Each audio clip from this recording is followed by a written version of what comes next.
Hello friends, hello friends, hello friends. This is Coach Rose AJ, Carnivore Girl for Life, coming to holla at y'all on Sunday, March 31st, Easter. First and foremost, happy Easter to you and yours.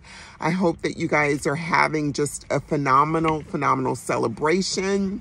As for me and mine, I'm just doing my own thing today, y'all. So I had got up and got out the house. I had, did my hot works, and then I did my stacked workout, which was my legs, triceps, and biceps. Then I went to Chambers Bay and walked a 5K with my group.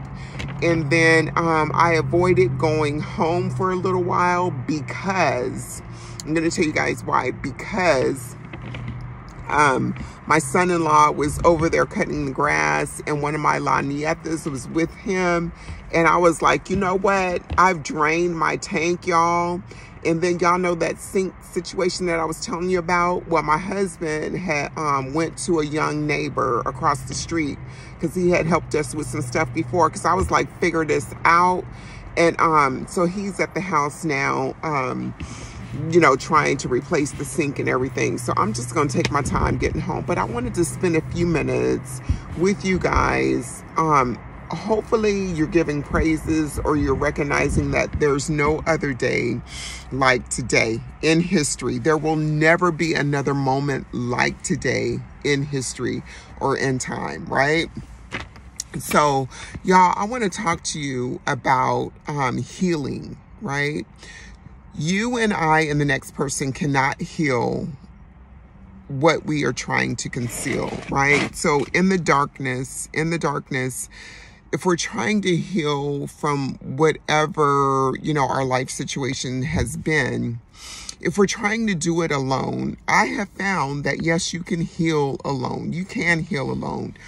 But the chances of you healing out loud with other people or with just one person is much better, especially with recovery. If you guys are like me, maybe you've used food as your ride or die, food as your first and foremost best friend, right? Healing in the darkness and doing it alone, it is possible, but it's in that concealing, right? In that denial that sometimes that we have, like, no, I wasn't traumatized. No, I wasn't affected by yada, yada, yada. Well, we can always say that. We can always be in denial, but sometimes our behavior, our actions, or how we respond to people will tell a different story. So I don't know why I'm on this talking about healing, or maybe it's because of the live stream that I did last Monday with Lynn from Midlife Carnivore. She had entitled it, the interview, how the carnivore way of life had actually helped with my mental wellness or my mental health and healing from trauma. And the word trauma can be such a supercharging word for me, right? Because I used to always think, well, no, everybody else's story is more important than mine. It doesn't matter what I've been through. I've soldiered on. I'm a warrior, yada, yada, yada. Until I hit 50, y'all, I was like just soldiering on. But when I reflect and look back, I was not healed. I was not healed, right? So I was concealing a lot. I was covering up a lot. I was going every which way.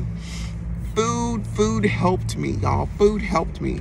And for a period of time, I was a weekend alcoholic. Alcohol helped me through. When I say weekends, it just means my 2 days off, right? I reined it in. But who knows if that would have quickly became a preferred addiction along with the food, right? And then I got to thinking, like, okay, if it's food, it's alcohol, what's next? I've always been terrified of drugs, so I don't think that would have been a third in an upcoming situation, right? But who knows? So when I looked at the title of the interview and saw the word trauma, right, I was like, Yeah. So trauma is very real. No matter how much we suppress it, no matter how large our experiences were or were not, if it affects you in a way that it affected your mental health, your physical health, emotional health, or any capacity, you were traumatized. Even if you had a perfect childhood, there may have been something in childhood or young adulthood that traumatized you, that nobody else can identify with, but nobody can take that card away from you either. So what I want to say is I started writing on Tuesday on like some big gigantic pieces of poster board paper, right? I cut them into squares, and I just spent a little bit of time of doing some really high level bullet points from childhood forward, right? They're like flashcards, right? And I was like, you know what? I never really did get over said situation or that situation. That's why I'm triggered when my husband does this. This is why I'm triggered when somebody says that they're going to do something and they don't follow through. This is why I need to be in control of X, Y, and Z, because I won't let myself down, right? So I spent a couple of days doing those bullet points on high level things on the flashcards. And I was like, you know what? It's okay that I have not healed. It's okay that I have not healed. But what isn't okay is for me to spend the rest of my life pretending that I've healed from said situation, pretending, because I'm only lying to myself, right? Pretending that I wasn't angry, that I'm not angry about certain things in my life, pretending that it's all hunky-dory when it's not.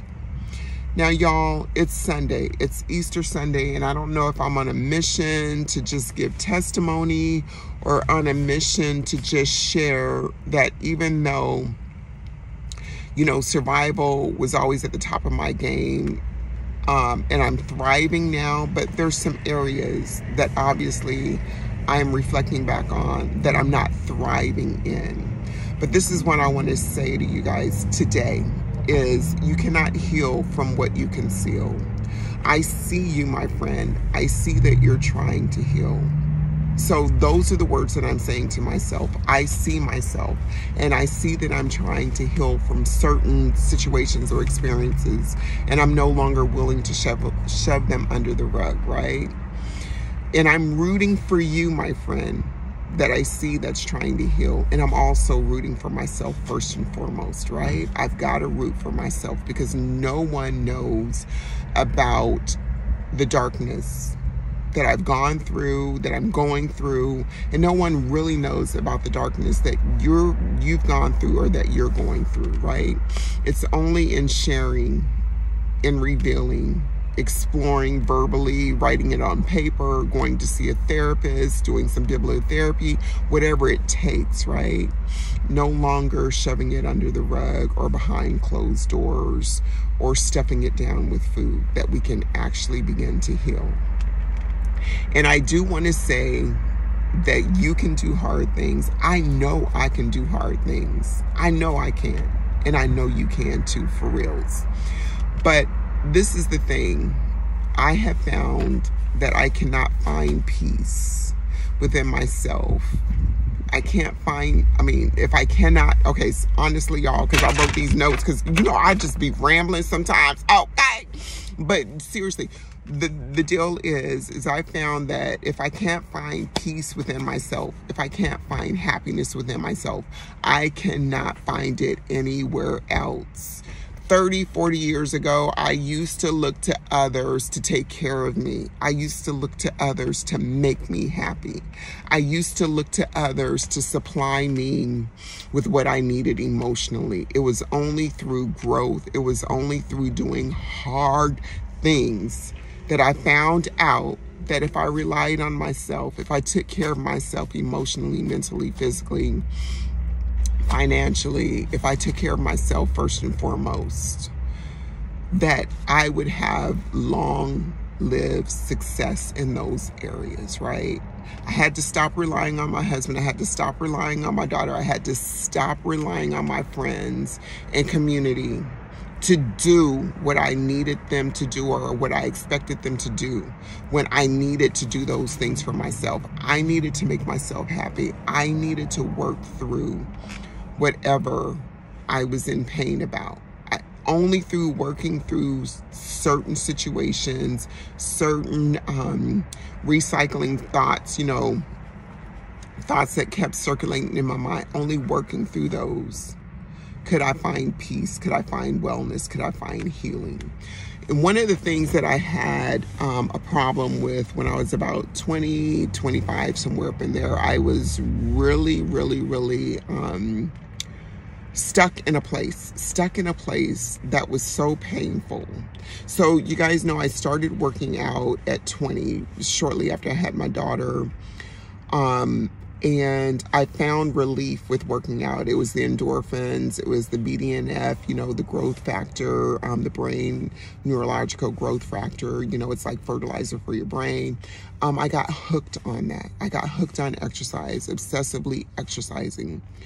And I was still 300 pounds, doing whatever, but the relief that I found mentally and emotionally in working out, and the pride or the sense of confidence, self-esteem, my self-esteem grew through that, y'all. It grew through working out. My food was still all over the gamut, the standard American diet, eating junk food continually. I was still stuffing down my feelings, but a part of my journey was coming together at 20, 21, 22, 23. But a big problem that I had during that time was I started working out on post on Fort Lewis because we had free membership to Soldiers Field House to work out because my husband was still in the military, and then shortly thereafter he went into the reserve. So for a while we had that, and then I moved to another gym. So I went to another location,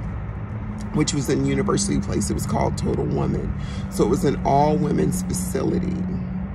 And I would just go in there, do my thing, yada, yada, yada. I really liked the gym owner and the trainers that were there. But I would get on the step mill, just do whatever I was doing, right?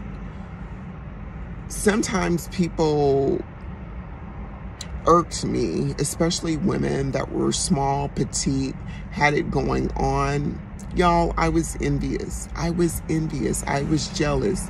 So I wouldn't necessarily talk to those women because of my insecurities, because I was jealous, yada, yada, yada. I remember this one particular situation. I really thought that this other gym member was talking about me, right? So I was young, uninformed, unschooled, and I'm not excusing my behavior by any means, but it was a learning experience. I was on the machine and I saw these two ladies talking. One lady I had always talked to, I never had a problem with. For some reason, she didn't speak to me.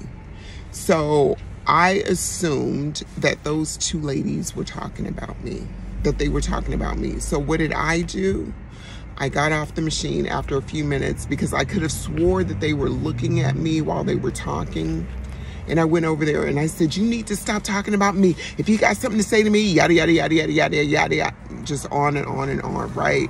And then the other lady who I always, you know, spoke to, at least in passing, she was trying to say, Rose, we weren't talking about you. She was trying to calm me down and stuff. And y'all, that brings tears to my eyes. It brings tears to my heart because I unnecessarily lashed out at somebody that I didn't like because of her body size, because of my assumptions, and because of my insecurities, right?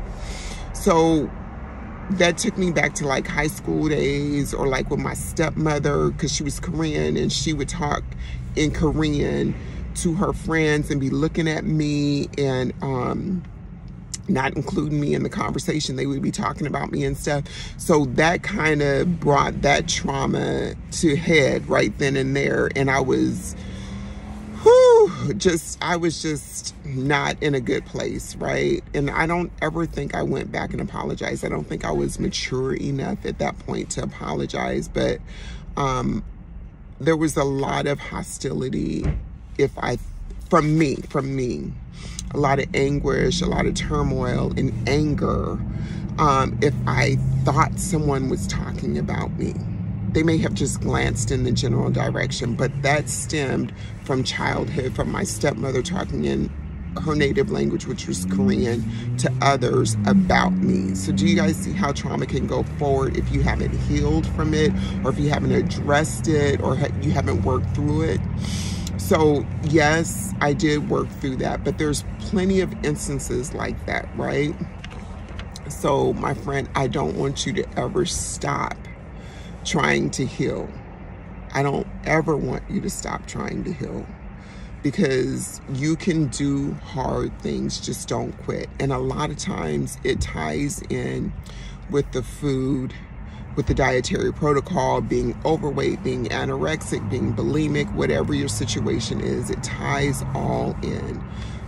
But y'all, healing is a lifelong process. It's a lifelong process. What you think that you've healed from, you've probably healed from, but then something else spins outside of that for you to work on.